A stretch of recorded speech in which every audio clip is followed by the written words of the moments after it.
Martin Söderström and Anja Pärson here. I'm here in Hintertux in Austria. This is Beanie De Le Rue.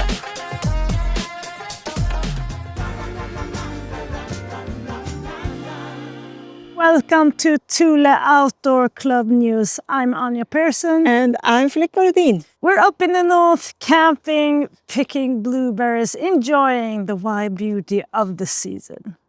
In this episode, you will get inspiring stories both from the road and the waters. And behind the scenes at the Thule Test Center. And of course, loads of tips from our ambassadors living life outdoors. But first, let's meet up with a mountain bike legend, Martin Söderström, who just became a dad. Hello, Martin Söderström and Anja Pärson here. This time not just as bike riders, but as parents. Welcome to the world, Niels! Woohoo! To be honest, I thought that life would change a whole lot more with a kid. To bring Niels with us on the activities is really no problem. It's just way more fun. Just make sure to bring all the essentials in the carrier and you're good to go. Niels have had a pretty hectic start to his life.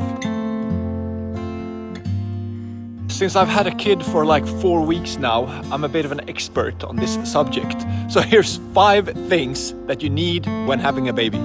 Wet wipes. Buy them and thank me later. Towels. Not one towel, many towels. Kids are messy. I've realized that it's very easy to forget to drink. So, a water bottle in the cup holder, always. Last but not least, a safe car seat that you can put on a stroller. We went for the Thule Maple. Woohoo, Lisa!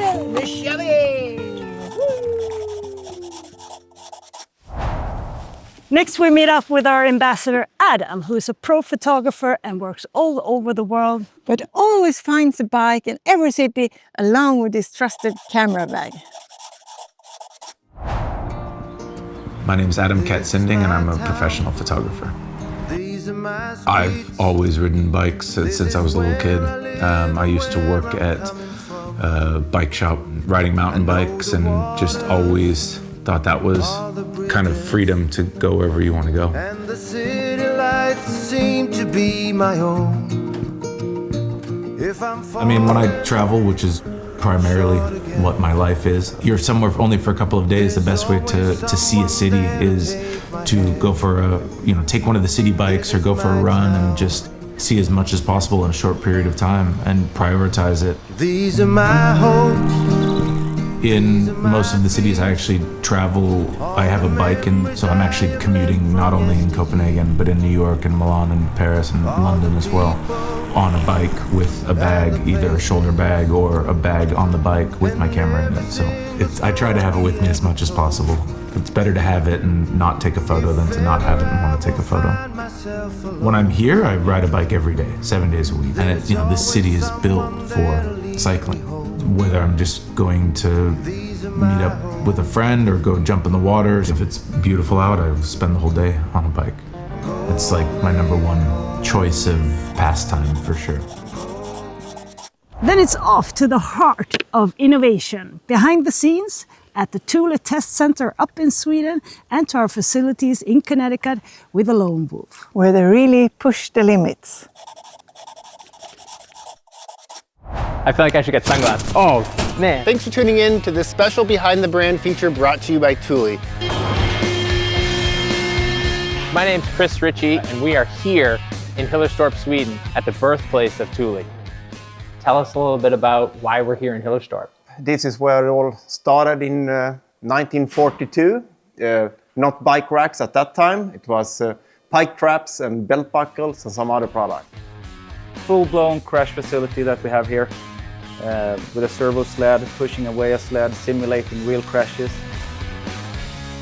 Well, folks, we have made the trip across the pond to Seymour, Connecticut, to see more about what the Thule Group is doing here in North America. We are at Thule's North American headquarters in Seymour, Connecticut, where the vast majority of our rack product production happens. You've seen in Hillerstorp now where the product is designed and tested, and now it comes to Connecticut where the product is manufactured, packaged up, and sent out the door to our customers. We have learned everything there is to know from the beginning of the design, the testing, assembly, all the steps that it takes to get you a rack and out on the trails. I think it's about time we hit the trails, test the rack out, and enjoy the beautiful day here in Connecticut.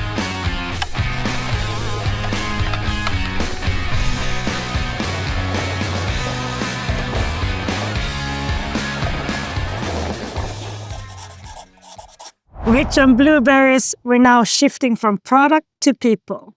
In the beautiful Lake District in the UK, Adventure Life by Thule brought together the community, our ambassadors, family and friends for a nice weekend of campfires and fun. It's about meeting people and making memories. Guys, look at this place.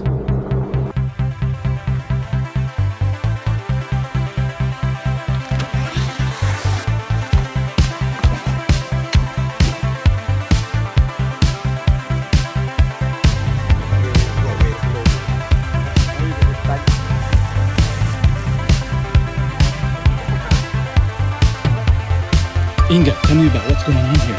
Is this the bushcraft class? Yeah. Stuffed butternut squash. Scott, what'd you guys just end up doing? Just on a bike ride around Kasete, I think it's called. Beautiful scenery, big long descent, fast, flowy. Never had a wicked time. Oh, my guy! Back to base for a coffee.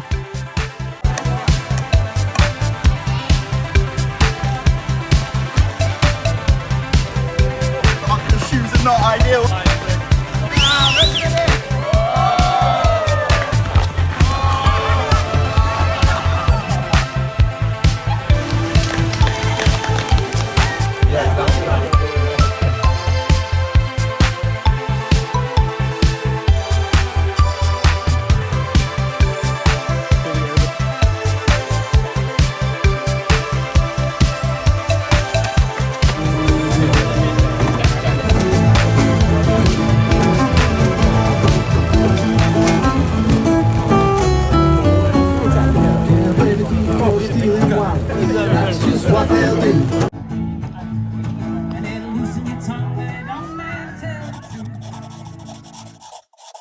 From campfires to corner kicks, our weekends together with the family often ends up at a soccer tournament like this. Yeah, and it's lots of cheering and lots of coffee. And it's all in the spirit of Adventure Life by Thule, people coming together. Another great family activity is surfing. Surfing, yes. In Osegor, Beanie De La Rue, she will share her guide how to catch the waves with the kids.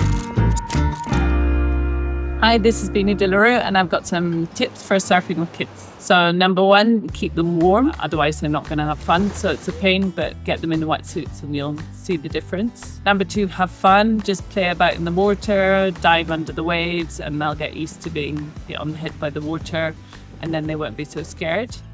Number three, surf spot. So you're looking for a spot which is nice and shallow, and the wave breaks a long way out, so you've got a lot of white water for them to play in, and if they fall off, they're not going to be needing to swim. They can just stand up and feel comfortable. All right, enjoy. Bye.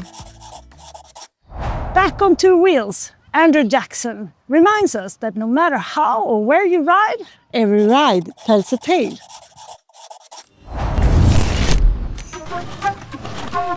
Morning before day one of Tour de Lanza. Had our time in Freetown. That was tough. It's so hot out here. I almost died.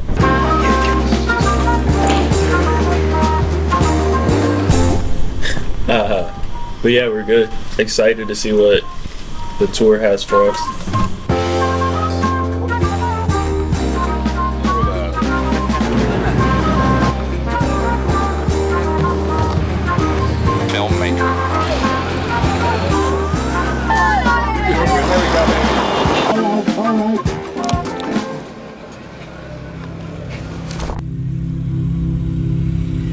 In our world, we hear Sierra Leone and think of blood diamonds and child soldiers in the early 2000s. We don't hear that Freetown was founded by slaves who fought for their freedom as a home for their brothers and sisters on slave ships coming back from the Americas. How much you want to give me? I don't need this shit. This place and the people have something special and beautiful about them. It was a dream come true to race here and experience it firsthand.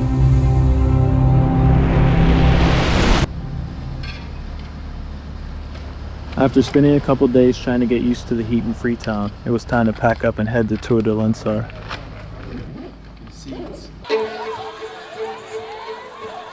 The race is 3 days long with 2 100-mile stages, and the last day is a 60-mile crit through the city. It's crazy that halfway around the world, under completely different circumstances, we're all connected through this love of bike riding and striving to be better.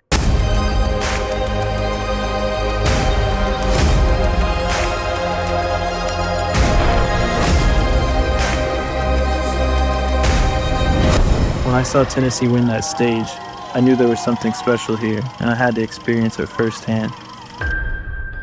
The boss stylist came to pick us up, and on the drive, he explained that he founded the tour as a way to bring cycling to Sierra Leone. This is a container of 500 bikes, including spare parts. A kid getting a bike to go to school, a kid getting a bike to Rose, a kid getting a bike to go to the market, a kid getting a bike to go to the farm. I support their family. He gives a different perspective to life from an American, to seeing how much they can accomplish through community and passion.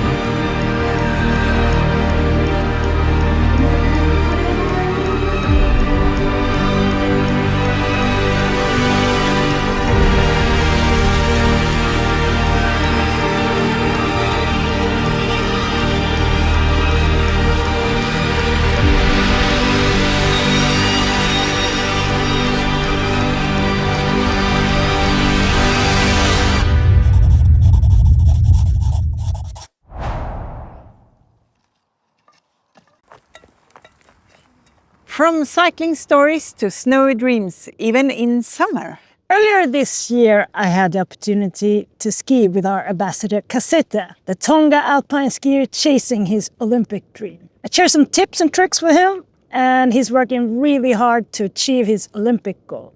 Let's see what he's been doing during off-season. Hi, I'm Kasete. I'm here in Hintertux in Austria, doing some summer training on the glacier here. It's the end of the day, and now it's time to ski down. Hintertux, day 4. Turns were made, gates were passed, runs were completed. Hintertux, day 5. The snow conditions were exceptional today, and we had a really great training. I was able to focus on my technique and try and make improvements that will improve my baseline skiing and should then hopefully lead on to faster times and higher speeds. So it's been a really positive day here today, and I'm feeling pretty good. Hintertux, it's the end of day 6, my last full day here. Tomorrow morning I'm heading off back home to the north of Sweden. And today was a really good day.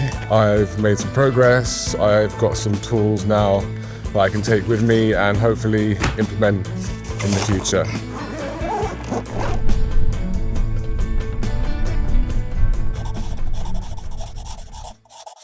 Kasete really proves that determination never takes a holiday. It's inspiring to watch. And finally, the reveal you've been waiting for. Who is the mystery owner of my outdoor home? Time to find out. Okay guys, time's up. If you guessed Bruno Jacobsen from Denmark, you guessed right. I'm an architect and I'm a nature lover, and I love being on the beach in the nighttime.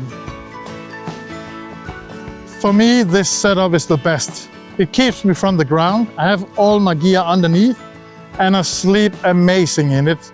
Thule Outset is a game changer. This is my outdoor home. What is yours?